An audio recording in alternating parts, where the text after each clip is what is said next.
Saudari-saudara yang terkasih di dalam Tuhan Yesus, marilah kita berdoa. Dalam nama Bapa dan Putra dan Roh Kudus. Amin. Bapa kami yang ada di sorga, dimuliakanlah namamu, datanglah kerajaanmu, dan jadilah kehendakmu di atas bumi seperti di dalam sorga. Berilah kami rejeki pada hari ini, dan ampunilah kesalahan kami, seperti kami pun mengampuni yang bersalah kepada kami.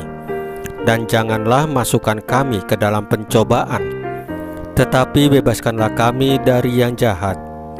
Ya Roh Kudus, hadirlah saat ini untuk memimpin dan membimbing kami dalam membaca firman Tuhan Yesus dan merenungkannya, sehingga kami dapat mengerti maknanya dan dapat kami laksanakan dalam hidup kami sehari-hari di tengah masyarakat kami.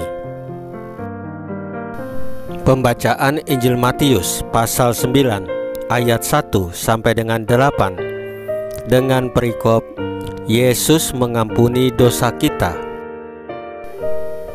Pada suatu hari, Yesus naik ke dalam perahu, lalu menyeberang. Kemudian sampailah ia ke kotanya sendiri. Maka dibawalah kepadanya seorang lumpuh yang terbaring di tempat tidurnya. Ketika Yesus melihat iman mereka, berkatalah ia kepada orang lumpuh itu, "Percayalah, hai anakku, dosamu sudah diampuni." Maka berkatalah beberapa orang ahli Taurat dalam hatinya, "Ia menghujat Allah." Tetapi Yesus mengetahui pikiran mereka, lalu berkata, "Mengapa kamu memikirkan hal-hal yang jahat di dalam hatimu? Manakah lebih mudah, mengatakan dosamu sudah diampuni, atau mengatakan bangunlah dan berjalanlah? Tetapi supaya kamu tahu bahwa di dunia ini Anak manusia berkuasa mengampuni." Lalu berkatalah ia kepada orang lumpuh itu, "Bangunlah, angkatlah tempat tidurmu, dan pulanglah ke rumahmu." Dan orang itu pun bangun, lalu pulang.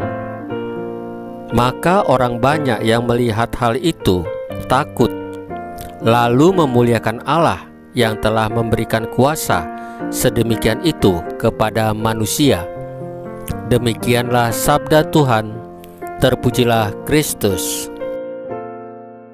Saudari-saudara yang terkasih di dalam Tuhan Yesus, penyembuhan orang lumpuh oleh Yesus menunjukkan bahwa kuasa Yesus terhadap kelumpuhan sangatlah besar.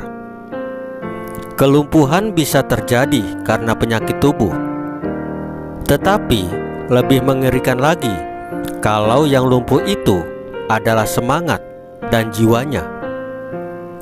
Yesus memanfaatkan kesempatan penyembuhan ini untuk menegaskan hal yang lebih mendasar, yaitu karunia pengampunan yang membuat orang berdosa menjadi ciptaan baru. Kelumpuhan dapat menjadi tanda orang yang dikuasai oleh dosa, dan pengampunan Yesus tampak dalam pembebasan orang dari kuasa itu. Maka dosa diampuni dan orang menjadi ciptaan baru yang bisa berkembang dalam kemerdekaan dan rahmat Allah. Kuasa itulah yang diwariskan Yesus kepada Gereja Katolik. Gereja Katolik terus mempraktekkannya dalam kehidupan bersama. Pengampunan itu sungguh berasal dari Allah.